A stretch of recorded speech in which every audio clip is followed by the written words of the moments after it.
നമസ്കാരം, എല്ലാവർക്കും പുതിയൊരു വീഡിയോയിലേക്ക് സ്വാഗതം. 2024 എയിംസിൻ്റെ BSc നഴ്സിംഗിൻ്റെ അഡ്മിഷന് വേണ്ടിയുള്ള എൻട്രൻസ് എക്സാമിൻ്റെ റിസൾട്ട് വന്നിട്ടുണ്ട്. ക്വാളിഫൈഡ് ആയിട്ടുള്ള കുട്ടികളുടെ ലിസ്റ്റ് എയിംസിൻ്റെ വെബ്സൈറ്റിൽ പബ്ലിഷ് ചെയ്തിട്ടുണ്ട്. ലിസ്റ്റിൽ വന്നിരിക്കുന്ന കുട്ടികൾക്ക് മാത്രമാണ് കൗൺസിലിംഗ് പ്രോസസ്സിന് വേണ്ടി രജിസ്റ്റർ ചെയ്യുവാനായിട്ട് സാധിക്കുന്നത്. ഇപ്പോൾ വന്നിരിക്കുന്ന ലിസ്റ്റ് അല്ലാതെ ഇനിയൊരു ലിസ്റ്റ് ഉണ്ടാവുകയില്ല. ഇപ്പോൾ വന്നിരിക്കുന്ന ലിസ്റ്റിലുള്ള കുട്ടികൾക്ക് മാത്രമാണ് കൗൺസിലിംഗ് പ്രോസസ്സിൽ പങ്കെടുക്കുന്നതിന് വേണ്ടി ഡോക്യുമെൻറ്റ്സുകൾ അപ്ലോഡ് ചെയ്തു കൊടുക്കുവാൻ സാധിക്കുന്നത്.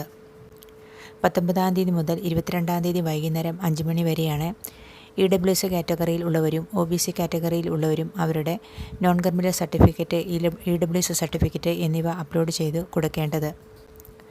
EWS സർട്ടിഫിക്കറ്റും നോൺ ക്രിമിനൽ സർട്ടിഫിക്കറ്റും ഏത് ഡേറ്റിനുള്ളിൽ ആയിരിക്കണം എന്നതിനെക്കുറിച്ച് നമ്മുടെ ചാനലിൽ വീഡിയോ ചെയ്തിട്ടുണ്ട്. ഇപ്പോൾ എയിംസിൻ്റെ വെബ്സൈറ്റിൽ പബ്ലിഷ് ചെയ്ത് വന്നിരിക്കുന്ന റിസൾട്ടിൻ്റെ ഡേറ്റുകൾ പ്രത്യേകം പറഞ്ഞിട്ടുണ്ട്.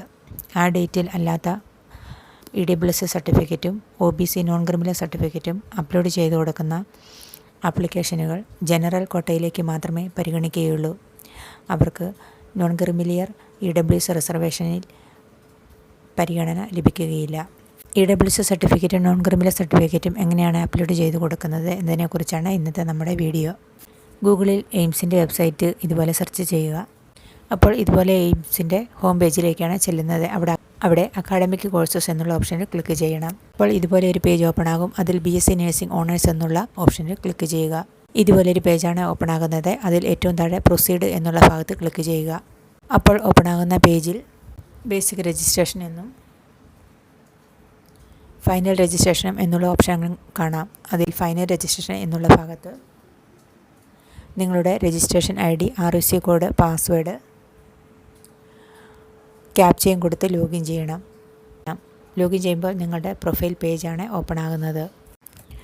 നിങ്ങളുടെ പ്രൊഫൈൽ പേജ് ഓപ്പൺ ആകുമ്പോൾ പ്രൊഫൈൽ പേജിൻ്റെ ലെഫ്റ്റ് സൈഡിലായിട്ട് ഇതുപോലെ ഒരു ഓപ്ഷൻ കാണാം. അതിൽ റിസൾട്ട് എന്നും അപ്ലോഡ് സർട്ടിഫിക്കറ്റ് എന്നും 2 ഓപ്ഷനുകളുണ്ട്. റിസൾട്ട് നിങ്ങൾക്ക് ഡൗൺലോഡ് ചെയ്തെടുക്കണമെങ്കിൽ റിസൾട്ട് എന്നുള്ള ഓപ്ഷനിൽ ക്ലിക്ക് ചെയ്യുക. നിങ്ങളുടെ സ്കോർ കാർഡ് ഡൗൺലോഡായി വരുന്നതാണ്. അതിനുശേഷം അതിൻ്റെ ഏറ്റവും മുകളിലായിട്ട് പ്രിൻ്റ് എന്നുള്ള ഓപ്ഷനിൽ ക്ലിക്ക് ചെയ്ത് നിങ്ങൾക്കത് അതിൻ്റെ പ്രിൻ്റ് ഔട്ടും എടുക്കുവാൻ സാധിക്കും. EWS OBC നോൺ ക്രിമിനൽ സർട്ടിഫിക്കറ്റുകൾ അപ്ലോഡ് ചെയ്യുന്നതിന് വേണ്ടി അപ്ലോഡ് സർട്ടിഫിക്കറ്റ്സ് എന്നുള്ള ഓപ്ഷനിൽ ക്ലിക്ക് ചെയ്യുക. അപ്പോൾ ഒരു പേജ് ഓപ്പൺ ആകുന്നതാണ്. അപ്പോൾ ഇതുപോലെ ഒരു പേജ് ഓപ്പൺ ആകും. അതിൽ അപ്ലോഡ് EWS സർട്ടിഫിക്കറ്റ് എന്നുള്ള ഓപ്ഷനാണ് ഇപ്പോൾ ഈ പേജിൽ കാണുന്നത്. ഇത് EWS കാറ്റഗറിയിലുള്ള ഒരു കുട്ടിയുടെ പ്രൊഫൈൽ പേജാണ്. നിങ്ങൾ OBC നോൺ ക്രിമിനൽ ഉള്ളവരാണെങ്കിൽ അവിടെ EWS എന്നുള്ള സ്ഥലത്ത് OBC NCL എന്ന് കാണാം. അവിടെ അപ്ലോഡ് എന്നുള്ള ഒരു ബോക്സ് ഉണ്ട്. അതിൽ ക്ലിക്ക് ചെയ്ത് നിങ്ങൾക്ക് സർട്ടിഫിക്കറ്റ് അപ്ലോഡ് ചെയ്ത് കൊടുക്കുവാൻ സാധിക്കുന്നതാണ്. അപ്ലോഡ് ചെയ്ത് കൊടുക്കേണ്ട സർട്ടിഫിക്കറ്റിൻ്റെ ഫോർമാറ്റ് അവിടെ കൊടുത്തിട്ടുണ്ട്. 100 മുതൽ 1000 KB സൈസിലുള്ളത് ആയിരിക്കണം. അങ്ങനെ അല്ലാത്ത സർട്ടിഫിക്കറ്റുകൾ അപ്ലോഡ് ചെയ്ത് കൊടുത്താൽ അത് റിജക്റ്റ് ആകുന്നതാണ്. അതുകൊണ്ട് നിങ്ങൾ അപ്ലോഡ് ചെയ്ത് കൊടുക്കുന്നതിന് സൈബർ കഫേയിലോ അക്ഷയ വഴിയോ ചെയ്യുന്നതായിരിക്കും നല്ലത്. SC ST ജനറൽ കാറ്റഗറിയിൽ ഉള്ള കുട്ടികളുടെ സർട്ടിഫിക്കറ്റുകൾ അപ്ലോഡ് ചെയ്ത് കൊടുക്കുവാൻ ഇപ്പോൾ പറഞ്ഞിട്ടില്ല.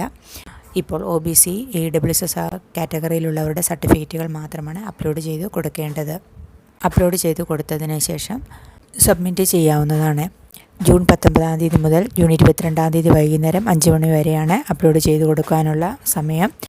അതിനുശേഷമാണ് കോളേജ് ഓപ്ഷനുകൾ, കോളേജ് ചോയ്സ് ഫില്ലിങ്ങിൻ്റെ ഡേറ്റുകൾ വരുന്നത്. വീഡിയോ എല്ലാവർക്കും ഇഷ്ടപ്പെട്ടു എന്ന് വിചാരിക്കുന്നു. അടുത്തൊരു വീഡിയോ ആയിട്ട് വരുന്നത് വരെ ബായ്.